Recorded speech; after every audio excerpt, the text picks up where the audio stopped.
स्वागत है आप सभी का सीएनबीसी आवाज पर। आप देख रहे हैं स्टॉक 2020 का मुकाबला, और मुकाबला हो रहा है नीरज और मेरे बीच हफ्ते का आखिरी कारोबार दिन। लेकिन सबसे पहले आज का सुविचार। देखिए, आज का सुविचार ये है कि सेकंड फेज की पोलिंग है, तो अगर उंगली में दाग लगने से अच्छी सरकार बन सकती है तो मतदान अवश्य करें। और 84 लाख योनियों के बाद मनुष्य का जन्म मिलता है, बताइए, इसलिए मतदान जरूर करें। बिल्कुल, सेकंड फेज में जलपान बाद में करिएगा, पहले मतदान कराइए। तो पहले मतदान फिर जलपान, सीएनबीसी आवाज का ये नारा याद तो है ना आपको? हमने सोचा एक बार सुबह सुबह क्यों ना आपको याद दिला दें।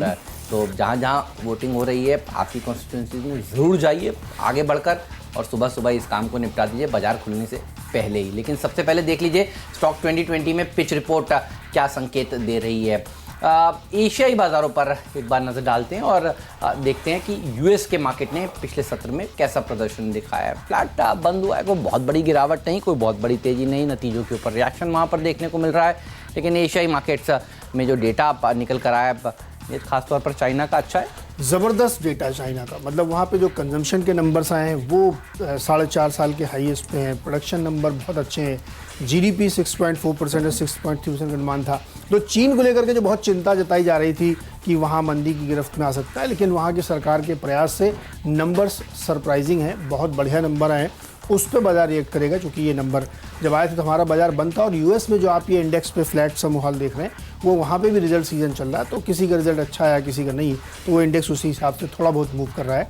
और जो चीन और अमेरिका के बीच बातचीत चल रही व्यापार समझौते की, उसमें भी प्रोग्रेस हुई है, और ये कहा जा रहा है कि मई अंत तक डील हो जाएगी। 2 राउंड की बातचीत और होने वाली है, उसके बाद इस डील पर साइन हो जाएंगे। तो पूरे तरीके से आप देखेंगे तो ग्लोबल क्यूज़ काफ़ी बेहतर दिख रहे हैं, और डोमेस्टिकली तो बहुत सारी बड़ी बड़ी खबरें जो मार्केट को ऊपर ले जाने के लिए पूरी ताकत लगाएंगी। तो ऐसे माहौल में हेमंत, जहाँ पे क्रूड $71.5 तो कोई देख नहीं रहा, इसका पॉजिटिव ये लोग देख रहे हैं कि इतनी ज़बरदस्त डिमांड है कि इसके क्रूड यहाँ पे बना हुआ है। हालांकि उसके पॉलिटिकल रीजंस बहुत सारे हैं वेनेजुएला को लेकर के, लेकिन रिलायंस, विप्रो, जेट एयरवेज ऐसी बड़ी बड़ी खबरें हैं आज, तो बिल्कुल जिस पर रिएक्ट करेगा मार्केट। तो बहुत सारी बड़ी खबरें हैं जिसके ऊपर रिएक्शन होगा। जैसे आपने कहा आरआईएल, तो पहले बताइए कौन कौन सी इंपॉर्टेंट खबरें हैं। आरआईएल के नतीजे तो आज आने वाले ही हैं, लेकिन और कौन कौन से खबरें हैं आरआईएल के साथ? देखिए, आरआईएल को लेकर के आज 3 बड़ी खबरें हैं और एक रिजल्ट बहुत बढ़िया आएंगे। रिटेल से आपको बहुत अच्छे नंबर मिलेंगे, और जियो से भी आपको बहुत बढ़िया नंबर मिलेंगे। 30 करोड़ का आंकड़ा पार कर चुका है। लेकिन जो सबसे बड़ी खबर निकल के आ रही है, जो अखबारों के हवाले से हमें पता लग रही है, कि सऊदी अरामको जो दुनिया की सबसे बड़ी ऑयल कंपनी है, वो पेट्रोकेम बिजनेस में और रिफाइनिंग बिजनेस में 25% हिस्सा लेना चाहती है। साथ ही हैमलीज जो एक टॉय बनाने वाली कंपनी है, चाइनीज़ ओनरशिप की, अब उसको खरीदना चाहती है। और तीसरी एक खबर जो हो चुकी है कि एक जो इथेन की शिपिंग लाइन थी, उसमें की 6 छोटी छोटी सब्सिडरीज थी, उसकी हिस्सेदारी जापान की कंपनी मित्सुई ओएसके ने खरीद लिया है। तो ये तीसरी डील तो हो गई है, बाकी 2 होने वाली। लेकिन वो सऊदी अरामको वाली जो खबर है वो बहुत बड़ी खबर है। सबकी नज़रें आज दिन भर उसी में रहेंगी, और शाम को जब नतीजे के बाद मैनेजमेंट कमेंट्री होगी तो हम लोग सुनेंगे कि उस पर मैनेजमेंट क्या कहता है। हालांकि साइलेंट पीरियड था, इसलिए उन्होंने कोई रिएक्शन अभी तक दिया नहीं, तो नतीजों के बाद उस पर भी नजर रहेगी। तो सबसे बड़ी खबर न सिर्फ शेयर बाजार के लिए, देश के लिए, कि सऊदी अरामको अगर स्टेक लेता है रिलायंस की रिफाइनरी में, पेट्रोकेम कारोबार में, तो बहुत बड़ी खबर होगी। इसीलिए हमने सोचा इसी खबर से जुड़े हुए दूसरी कंपनियों के ऊपर भी नज़र डाल लेते हैं। जैसा कि हम जनरली ढूंढते हैं कि पेट्रोकेम कारोबार कौन कौन सी कंपनियां चला रही हैं, वहाँ पर एक रब ऑफ इफेक्ट जनरली देखने को मिलेगा। ये उम्मीद में हम अपना जो ओपनर है वो मनाली पेट्रोकेमिकल को दे रहे हैं। इसके अलावा तमिलनाडु पेट्रो प्रोडक्ट्स, ये एक और ऐसी कंपनी है जिस पर आज आपकी नज़र होनी चाहिए। सुप्रीम पेट्रोकेमिकल्स एक और ऐसी कंपनी है जिस पर आपकी नज़र होनी चाहिए। तो जिस तरह से नीरज बता रहे हैं, ये बहुत बड़ी डेवलपमेंट है। तो फिर दूसरी कंपनियां भी आज अच्छा प्रदर्शन दिखा सकती हैं। जनरली आप देखते हैं किसी एक सेक्टर की कंपनी में एक बड़ी डील होती है, तो उस सेक्टर की जो दूसरी कंपनियां हैं वो भी अच्छा प्रदर्शन दिखाती हैं। हालांकि बहुत छोटी छोटी रिफाइनरीज हैं, लेकिन हमें लगता है कि आज एक रब ऑफ इफेक्ट देखने को मिल सकता है। ट्रेडर्स फिर यहाँ पर हरकत में आएंगे। 29 रुपये तक के टारगेट्स मनाली पेट्रोकेम में देखने को मिल सकते हैं। तमिलनाडु पेट्रो प्रोडक्ट्स में करीब 42 रुपये तक के लेवल्स देखने को मिल सकते हैं। सुप्रीम पेट्रो प्रोडक्ट्स में करीब 225 तक के लेवल्स आपको देखने को मिल सकते हैं। तो ये वो स्टॉक्स हैं जो आज एक्शन में रह सकते हैं। तीनों एक साथ खिलाड़ी मैंने उतार दिए, आपके 3 शेयर बताइए। पहला शेयर तो पता ही होगा आपको, जेट एयरवेज है, और फाइनली देखिए उड़ान बंद हो गई। मुझे इसी बात का डर था कि जिस तरीके से रिलेक्टेंसी दिखा रहे हैं बैंक्स, लेंडर्स, जो उनके अब नए ओनर कह सकते हैं आप, वो फाइनली बंद ही करा दी। मतलब अब टेम्परेली वो सारी उड़ानें बंद। दिक्कत वहीं पे खड़ी हुई है क्योंकि कल शाम को जो लेटेस्ट अपडेट हमको मिला था उसमें कि बैंक बिल्कुल पैसे डालने की फिलहाल इच्छुक नहीं है। वो उस बिड्स को इवेल्युएट करेंगे, देखेंगे, और उसका परिणाम ये हुआ कि ग्राउंड पे खड़ी हो गई एयरलाइंस।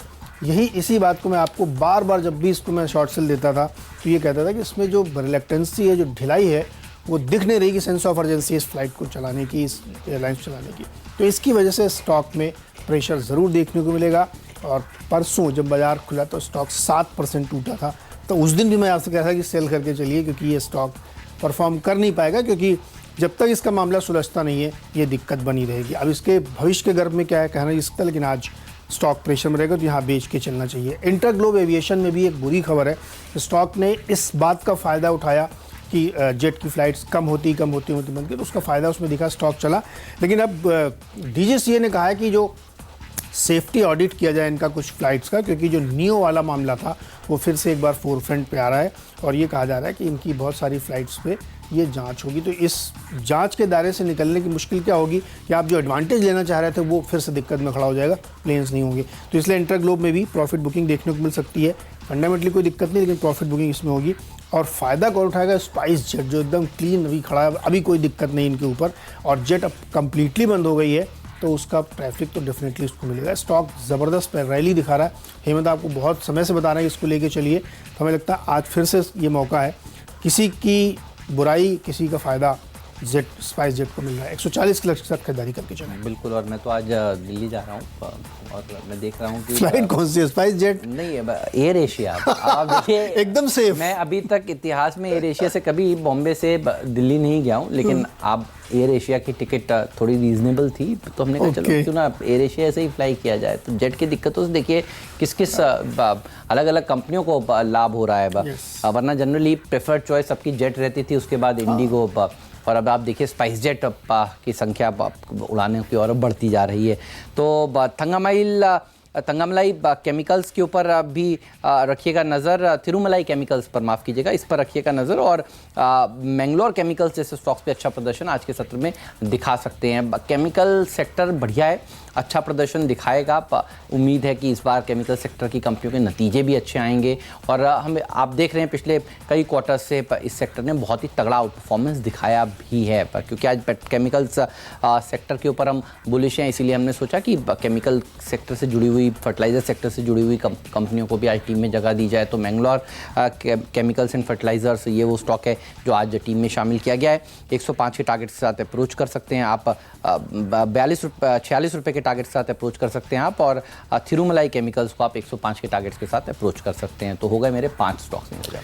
चलिए, मेरा चौथा स्टॉक सिप्ला है। इसमें एक अच्छा डेवलपमेंट ये हुआ है इन्होंने एक छोटी सी कंपनी है जो इन्होंने अपनी अफ्रीकन सब्सिडी के ज़रिए खरीदारी करी है, और उसमें 30% एक्चुअली इन्होंने हिस्सा लिया है, जो करीब 32-33 करोड़ की डील है। लेकिन इसका फ़ायदा ये है कि उन इलाकों में जहाँ पे ये काम होता है उसमें lifestyle drugs, lifestyle medication, patient treatment, इस सब की एक पूरी चेन है जिसमें इन्होंने 30% हिस्सा लिया है। डील साइज़ बहुत बड़ा नहीं, लेकिन मार्केट साइज़ काफ़ी बड़ा है, तो उसका फ़ायदा इनको मिलेगा। टाटा मोटर्स अगला स्टॉक है, यहाँ पे भी खरीदारी करनी चाहिए। चीन के भी हमने आपको आंकड़े बताए, बहुत ही ज़बरदस्त स्ट्रॉन्ग ग्रोथ दिख रही है, तो अब उसका फ़ायदा इनको भी मिलेगा, क्योंकि वहाँ से बार बार जब बुरी खबरें आती थी तो टाटा मोटर्स पिटता था। लेकिन एक साथ अब टाटा मोटर्स के लिए ना पूरी कायनात चलाने में इसको लगी हुई है, अच्छी खबरें आ रही हैं, तो ये फिर से चलेगा। 243 के लक्ष्य के साथ टाटा मोटर्स खरीदारी करके चलें। और अब डिपेंडेबल की बारी।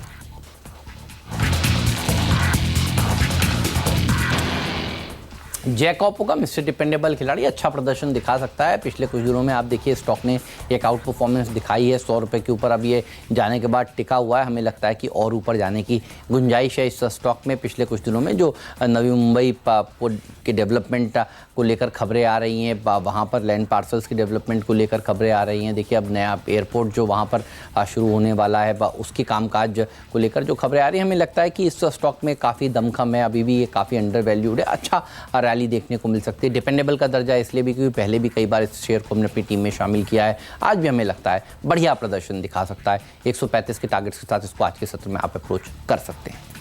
मैजेस्को हमने लिया है डिपेंडेबल के तौर पे, और इसमें ये कि उन्होंने डेटा रोबो से एक टाई अप किया है, और वो आर्टिफिशियल इंटेलिजेंस के लिए है, जो इंश्योरेंस कंपनी को सप्लाई करेंगे, सर्विसेज देने में उनके काम आएगा। और ये काफ़ी सिग्निफिकेंट है। और मैजेस्को जिस तरीके से नए नए क्षेत्रों में प्रवेश कर रहा है, उससे मुझे लगता है इसका फ़ायदा। IT से जुड़ी आज बहुत सारी खबरें हैं, मुझे लगता है IT सेक्टर भी रडार पर रहेगा। मैजेस्को में 510 के लक्ष्य के साथ खरीदारी करनी चाहिए।